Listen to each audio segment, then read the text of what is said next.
Hello, welcome to the Myth-Busting Neurodiverse Relationships podcast. I'm Natalie Roberts and I'm here with my co-host, Heather Parks. We've both been in our neurodiverse relationships and families for more than 25 years. We met 10 years ago when we were feeling really desperate and trying to solve a lot of issues in our relationship and our families. We've been journeying since then. We've found many more positive and hopeful ways to solve, resolve, repair, reconnect in those relationships and in our families, in our lives.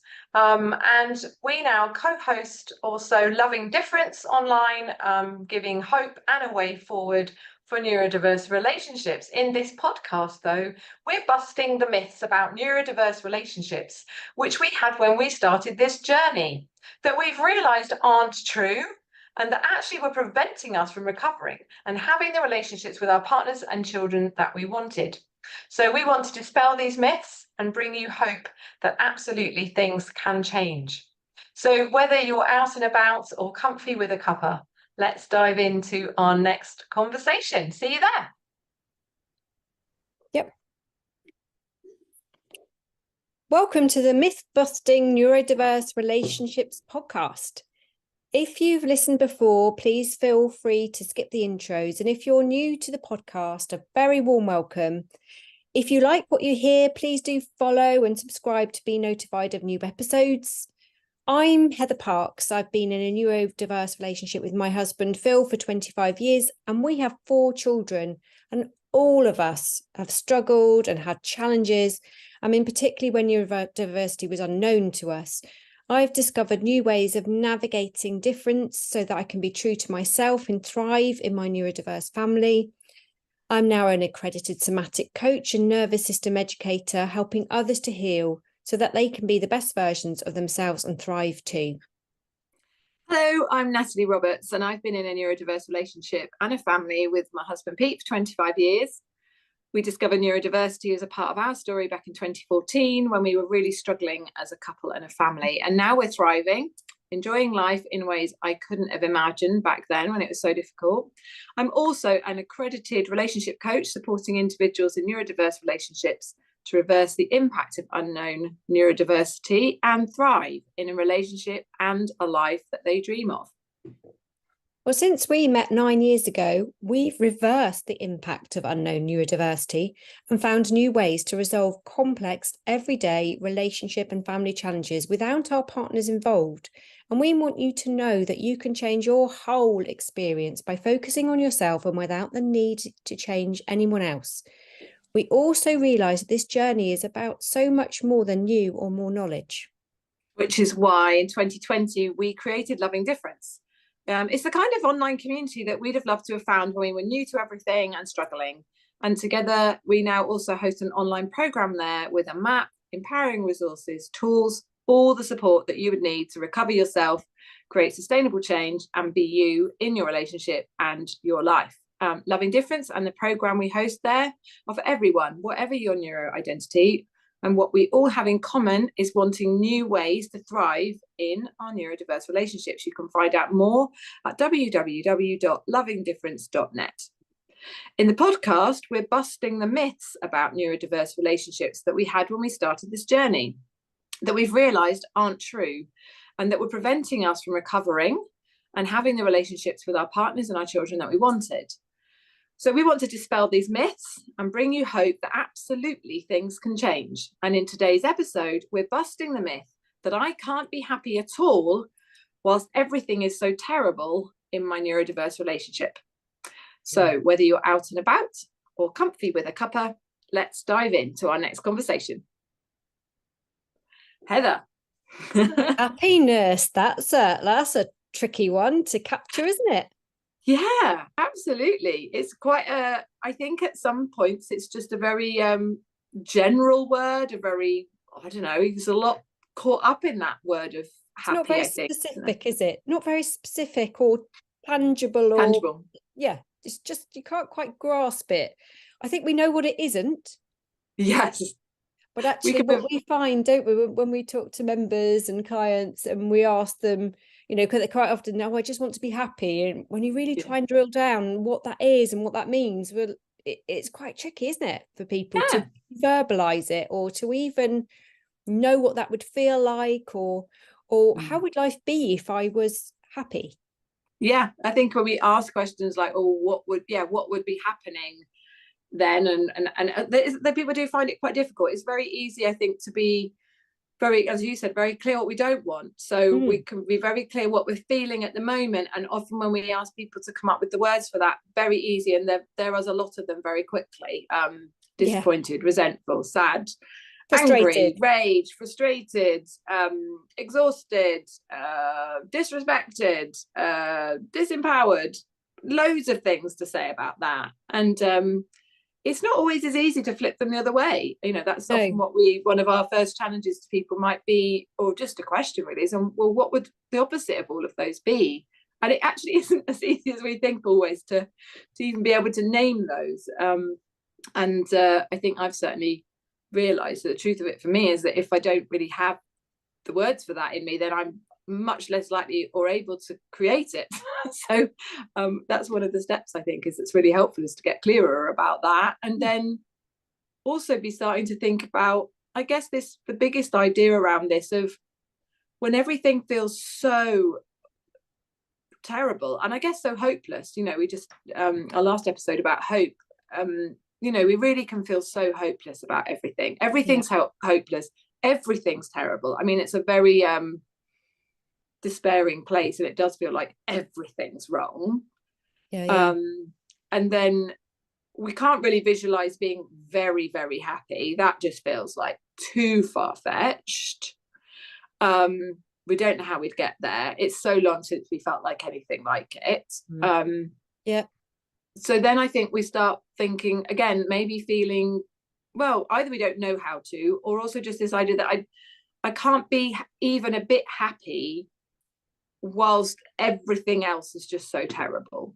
I remember how that was. It was very challenging, and not, and everything being so challenging is also, I know I had those kind of feelings of, well, I can't be happy. How can I be happy? I've got children who are really struggling. I mean, that was really hard for me at the time. I was also in a situation where, I mean, literally that it felt like all the dominoes had just fallen.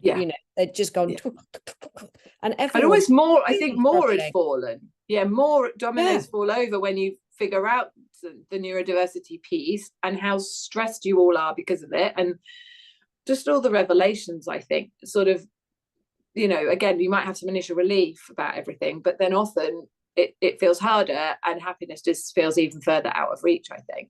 Yeah, absolutely. It definitely felt completely out of reach to me, because and I wouldn't have even, I think also, I don't think I'd have even wanted it or felt I deserved it, or kind of like felt like I shouldn't even be happy or contemplating happiness if my children weren't happy, or my partner wasn't happy, or us as a family weren't happy. If we can't all be happy together, then we all have to be like not happy. I think there's two dimensions to it. One is that I don't think I deserve to be happy. I realized again from only starting to uncover some things that actually my level of self-worth was really quite low. My self-esteem was low, and therefore I think I was thinking, well, I'm not working hard enough, like I'm not good enough, and this isn't working out, and therefore there's no entitlement to be happy. All sorts of reasons around that. And then even if I started to maybe have some different thoughts about that, I realized I actually had no idea how to be happy on any different terms. I didn't know how to do that, and I didn't know I just didn't. I can remember thinking, I don't feel like me anymore. I don't know who I am anymore. I've no idea how to do that. I just felt so disconnected from myself, so I didn't know how, and I didn't think I deserved it, or it could work, or would be right if everything else was terrible. Absolutely, because how could we hold the fact that other people were unhappy and it was horrible over here, and then hold that there was anything that we could do to be happy? That felt like completely impossible. I didn't really understand anything about holding two different sort of realities. also relate to what you were saying about not thinking I deserved it, not thinking that I was good enough for it, and also that bit about sort of not really knowing myself anymore. I'd kind of forgotten what made me happy. You know, what would I even do to create any happiness anyway? I don't even know what that looked like, and anyway, it felt impossible, because it would probably mean that I needed to go somewhere or do something or spend money that I didn't have or leave children that couldn't be left, or, you know, so it was all impossible anyway. So I think one of my realizations about myself was that my experience of happy, or me feeling happy, or what would make me happy, therefore, was that other situations or other people were happy. So my job wasn't about me being like making myself happy. That would have been a very selfish thing to do at the time.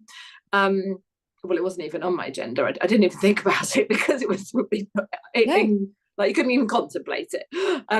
Even when I was realizing that maybe that would be what I might need to do, I didn't really know how to contemplate it. But I think it was definitely, for me, it was my responsibility and my job as wife, mother, various other roles I had, daughter, I don't know, all of them probably, was everything. That my job is to ensure other people are happy, and and if they're happy and I've done whatever I need to do that, then I think that feeling would arrive. So my happiness is very much dependent on the status or state or emotional experience that other people were having. It so just goes to show how much we outsource it, don't we?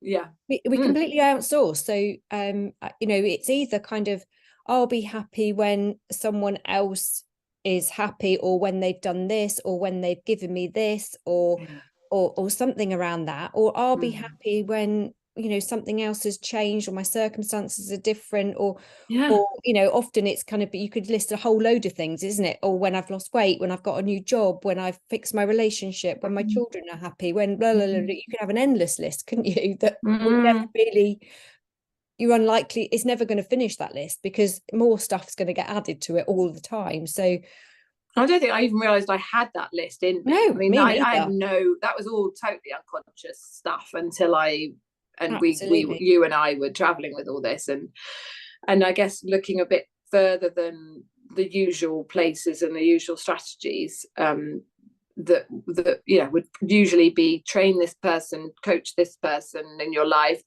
or get them to do this thing, and if they did that thing, then obviously that would make you happy. So how do you get them to do that? Because we've got a lot of expectations, or I know that we both had this, so a lot of expectations about what we believed the relationship should give us in terms of happiness.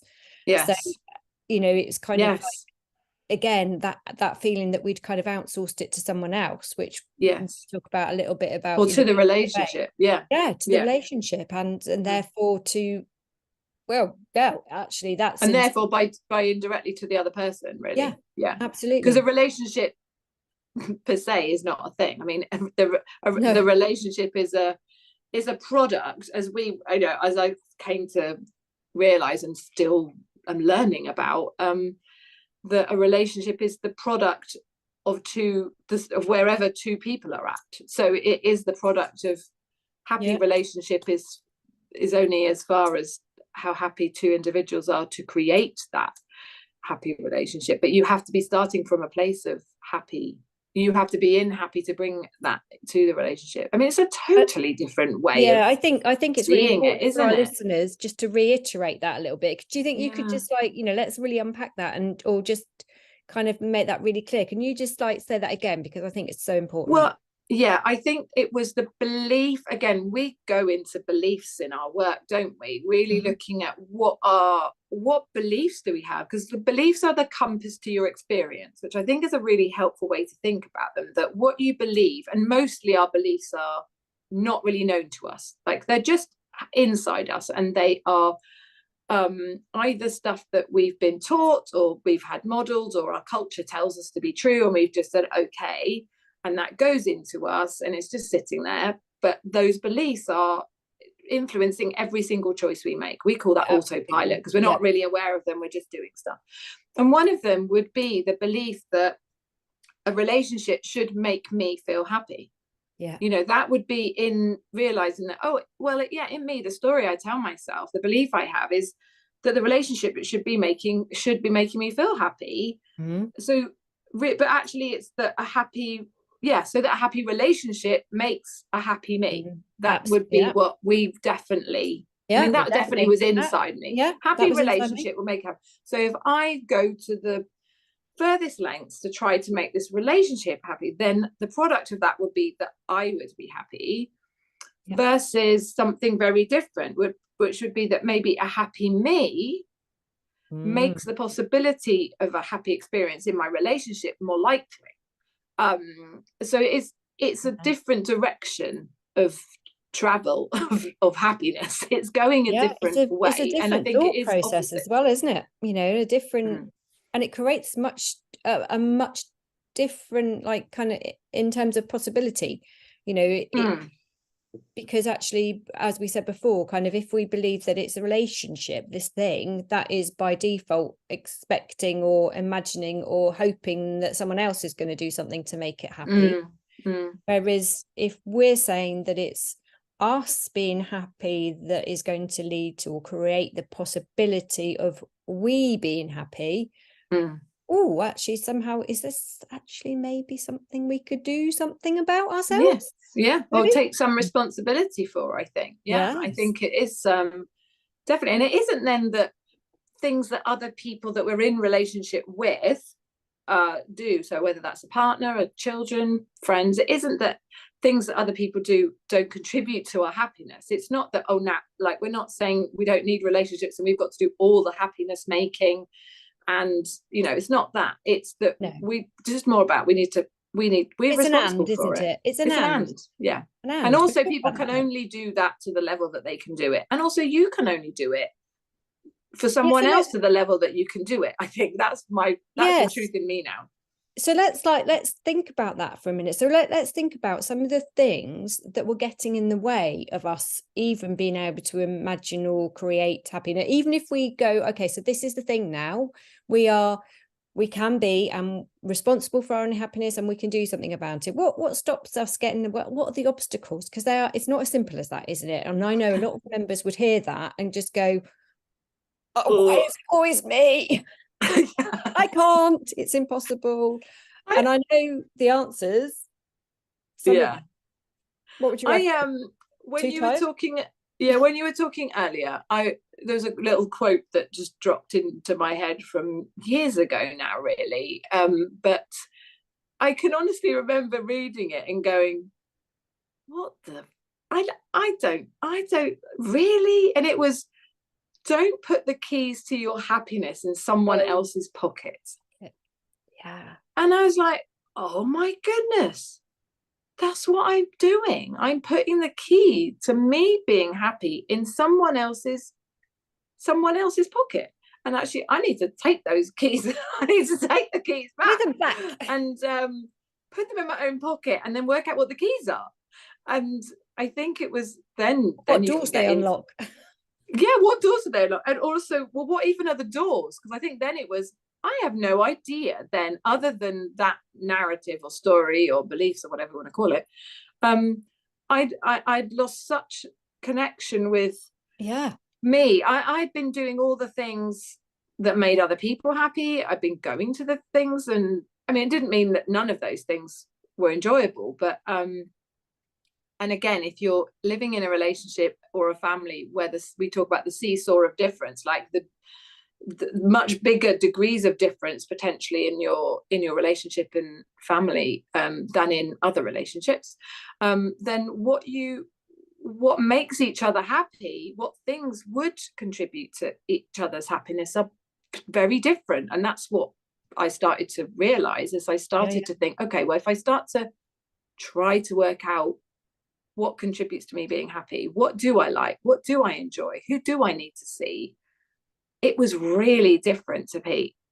And I had been trying to be happy doing the things or doing life in the way that Pete found happiness. He never used that word, so that wouldn't even be relevant. But I had sort of accommodated or moved myself closer towards maybe the things that were his type of thing, but also recognizing that he also did the same. So he also was trying to fit in his whole life with being like other people and doing what would apparently make them happy in the relationship happy, but by then realizing that actually those were too far from what both of us needed.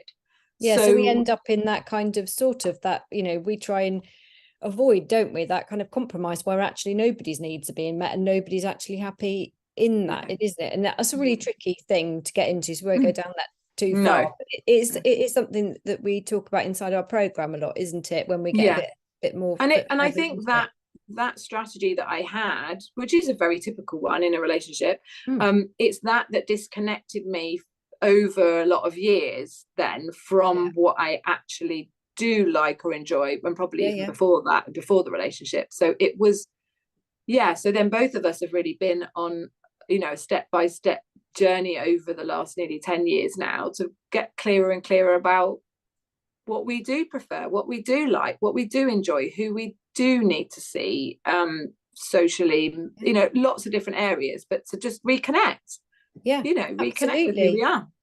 And that because it's felt quite alien to start with and quite difficult, and like we said, we had all these other things, you know, the fact that we'd been stressed for so long, that we'd been trying different things for so long and holding so many needs, and we were totally exhausted. So those were things that were really difficult, and like you say, we'd completely disconnected from, and we'd forgotten a lot of this stuff. You know, it had to be a real journey of like rediscovery, didn't it? You know, some remembering and some kind of finding new, and it's been a really exciting journey. And I wonder what we could do in order to like help our listeners who might be thinking, you know, I almost feel that, like I can almost take myself back there, and I almost feel my whole body just going, God, that was so hard to start with, because it did feel so hard. And yet we look back at it and look back at such an adventure, and continuing an adventure, because we have less stress, more energy, you know, all of these things that are better now. So what could we say that would be encouraging, because we like to encourage other people rather than I think there's a couple of ways you can start to find some clues, and two things come to mind that I think when we're exhausted, as we say, we haven't got a lot of energy. So what we're trying to do through this, trying to be happy, is we're trying to reconnect with and do in a small way to start with the things that would, you know, make us feel happy. But as you say, sometimes we don't know what those are. So one of the things we can do is over a couple of days, 2 or 3 days, is just to write down anything in the day that gives you energy. Just, you know, we could also be doing what uses our energy, but I just think for the purposes of this would be just to, over literally a couple of days, is to, at the end of the day or once or twice in the day, just to literally jot down on your phone, what's given me energy today. I mean, we may get to the end of the day and go, nothing's given me energy today, which is a really big realization. It's a clue in itself, an important realization to have, isn't it? Nothing I'm doing over several days has lifted me or given me any feelings of slightly more energy. I am that low, and just, if that is you and you discovered that, I want you to know that you're absolutely not alone. We totally know what that feels like. So so don't lose hope.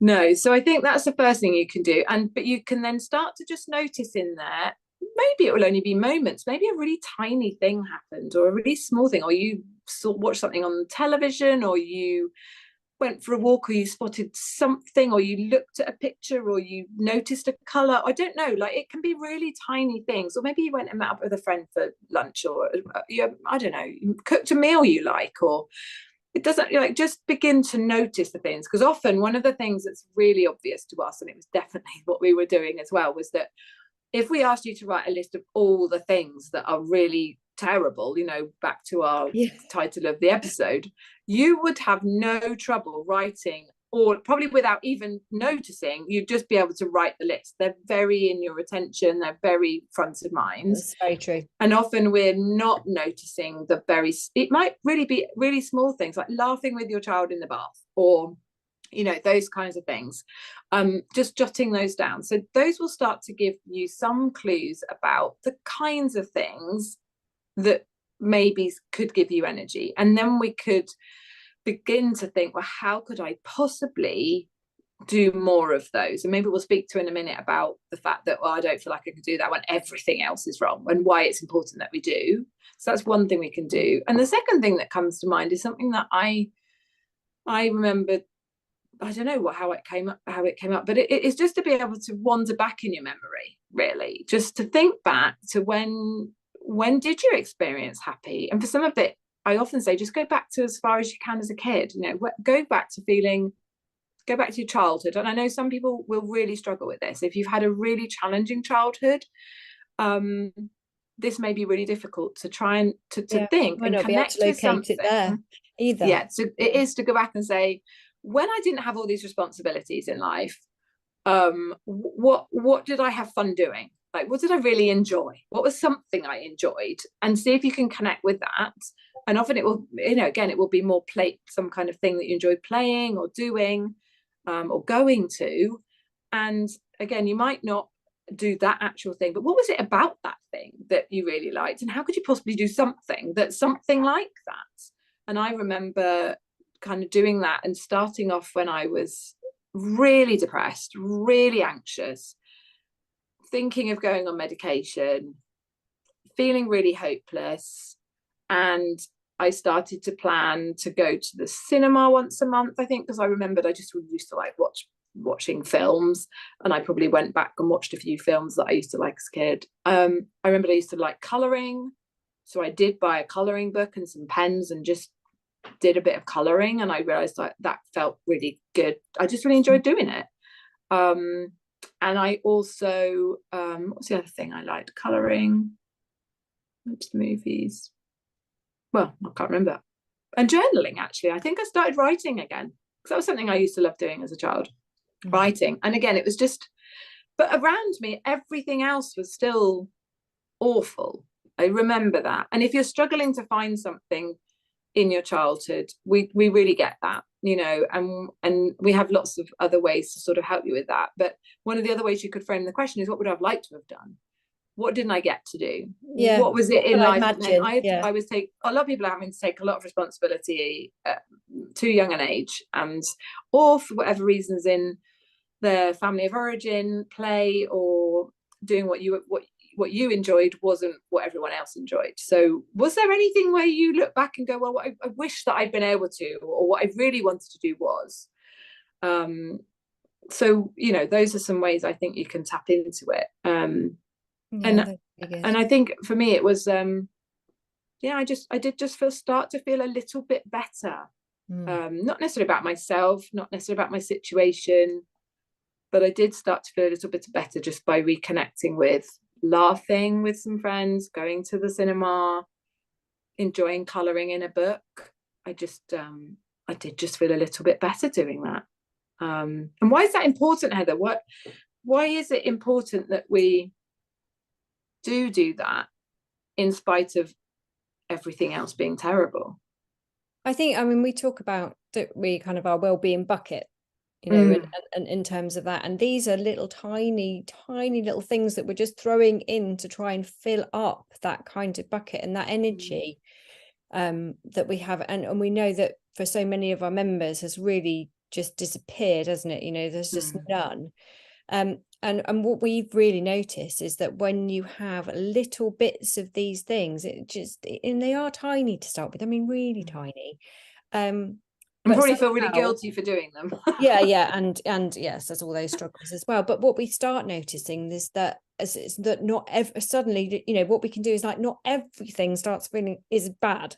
Like we start noticing, we start shifting our attention from everything is so awful to, but this bit was actually quite nice. I enjoyed that. Or, for me, it was very simple as well. There's times when I was literally so exhausted that I was actually signed off work and sick, and I could hardly drag myself out of bed.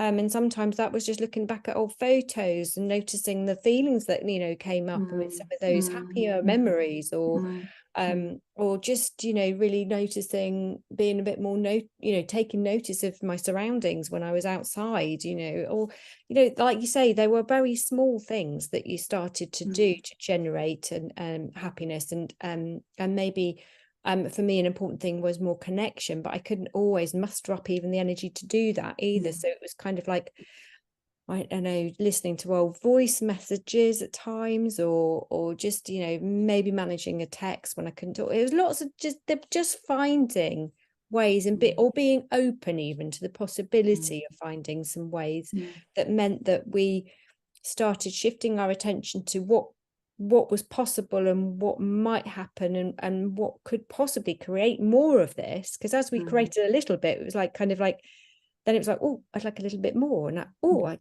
quite like to feel that for a little bit longer, or I'd like imagine what that would feel like if that bucket was full and overflowing, and then all of a sudden I had all this energy to give to other people, and then maybe actually if I created that for myself, I'd have more hope and more ability to create it for my young people and for my family and for all those that I was touching outside me, because I'd been doing it the wrong way round. That was the realization. I had been giving from a totally empty bucket until I was so depleted and exhausted and stressed, and suddenly it kind of like, oh, it's like the penny dropped, isn't it? Oh, if I'm actually really topped up and I've got capacity and energy and some happiness and something that's good in my life, maybe some of this spills over into everybody else, and actually maybe I have got more hope in helping them with their low moods, or with whatever's going on, when I'm in a better place. And suddenly it was like, oh, this is really important, isn't it? This went from me being totally bottom of the list, because I had a million people that I had to sort out before even considering myself, and that reality that we'd be at the bottom of the heap for a very long time, hadn't we? And we had everyone else's needs way above ours, and what they liked and what they needed and what they preferred was all top of our list. And suddenly it was like, oh, I can do that, but really only if I move myself up the agenda. That's so true. And I think it was over a lifetime, really, because of the beliefs inside of me about all the other things we talked about earlier. I think a lifetime of not attending to myself, bringing attention to myself, of not supporting my own well-being emotionally, mentally, socially, spiritually, physically, in different ways. And that didn't mean like totally self-sufficient. It just means that I was supporting them in all the right ways for me, both myself and with other people. That the result of that was a total deterioration of my well-being in all of those areas, to the point that you're actually physically, emotionally sick, because you're not doing anything that would sustain you. And I can remember, I think somebody said to me, or I think I read something in a book about, what age do you want your children to stop doing that? Like, at what age do you want your children to stop doing those things? Like, because we're very supportive of that with our children, I think, as parents. Absolutely, and so we want them to be seeing friends and or doing the things they enjoy, or going to the clubs they like, or spending time on their own reading a book, or going for what kind of, we're supportive of their well-being. But at what point did I put it down, my own, the things I needed and liked? At what point am I then therefore modeling that they would put it down? It's like, and I think when I realized that, I was like, well, I don't want them to put it down, but I'm showing them. Our children learn from what they see, not what we tell them. So they had seen that that's what I did. So invariably, that's, I wanted to show them something different. So that was all really important as well. It is, and it's a really important point, because actually neither of us probably had the motivation or sort of agency to do this for ourselves, did we? I mean, certainly for me, it was like, oh, that realization, what am I modeling for my children? I want them to have a different experience. I want them to know that their needs matter even when they're a mum or a dad or whatever they do, or whatever relationship they're in. So, I mean, that was a really important thing. If you can't do it for yourself yet, who can you do it for? Where can you find that kind of motivation? So I think it helped with the guilt levels, because it felt with a lot of guilt about doing something for myself. So it was helpful to think, well, I'm doing this, so that I can help them. It was had to be that way round. That's the only way I could kind of justify or align it with myself, because I was so far off prioritizing myself. Yeah, absolutely. And I think that's what we talk about, there being holes in your bucket, which often people are not aware of. They talk about knowing they've got to fill up their cup or their bucket, but they're not aware of the holes, of which guilt is one of them. But I think the other thing I realized, I guess, when I was starting to feel a little bit more like me again, was that the happiness, or whatever the feelings were, just feeling better about myself and feeling more connected to myself, and I guess in the end I would say more sparkly. I'd kind of just, all my sparkle had disappeared, so I was starting to feel more sparkly. But the rest of my relationship really was still really, really difficult. Nothing was really changing there still. I didn't know how to sort that out.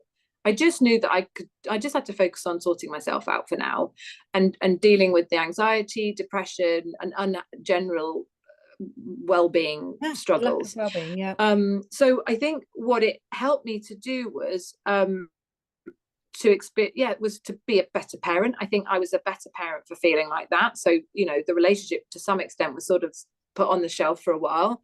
And whilst I focused on that, we can't do it all at once. That's the other thing. If we're exhausted, we can't do it all at once. So I think it was, I'm going to prioritize myself so that I can be showing up as a better version of me as a parent. And also it did sustain me in some level to tolerate differently or better. I mean, not tolerate. I mean, we could get into some tricky territory in terms of what we might people might be thinking we're tolerating, but I was a bit better in what was really difficult, that I hadn't figured out yet, that wasn't okay, wasn't good for me. Our relationship was unhealthy, but I didn't have capacity or energy to deal with that. I didn't have any better ways for that right now. But I did feel a little bit better. So I think it did enable me to be in that a little bit better, or just know that there was this other part of me, or place that I could be happy, like meeting up with you. I mean, us WhatsApping with other people in our little group, and all of that was happening, and I did feel happier and sparkly there. And then it was still challenging in the relationship. But the reason for doing that, I think, is it does start to give you more confidence, certainly my self-esteem started to grow. I got clearer about what was important to me and what I needed, and that then was very important when I started to find the ways to relate better and help more healthily. I had the information I needed, so I think that was another reason why it's important. It was all part of a journey of getting to know ourselves again, isn't it? And that was, really a key thing to raising our own self-worth and our self-belief and all of those kind of things, which then meant that we could step back into solving or looking at some of the relational things from a far healthier place, with some energy to do it, which was better resource. That's what I was just going to say. I had much more capacity to deal with all that. Should we leave it there? We could go on. I know, let's leave it there. Let's leave it there. Are you gonna do the wrap up? So with all that in mind, bearing what we've just had a talk about, and I hope that's given you some kind of like glimmers, that's what we're just hoping really with the podcast, isn't it? We're just giving you some glimmers of ideas of hope and suggestions of what comes up, and we talked about that myth busting. So that the truth that we realized is that happiness really does come from within, and we have agency to create it again without changing anyone else. If this episode has resonated with you, subscribe to the podcast wherever you're listening or watching to get notifications of future episodes. To dive deeper into all of this, With professional coaching, resources, and all the support you need, join us in Loving Difference via www.lovingdifference.net. And we'll be back here soon.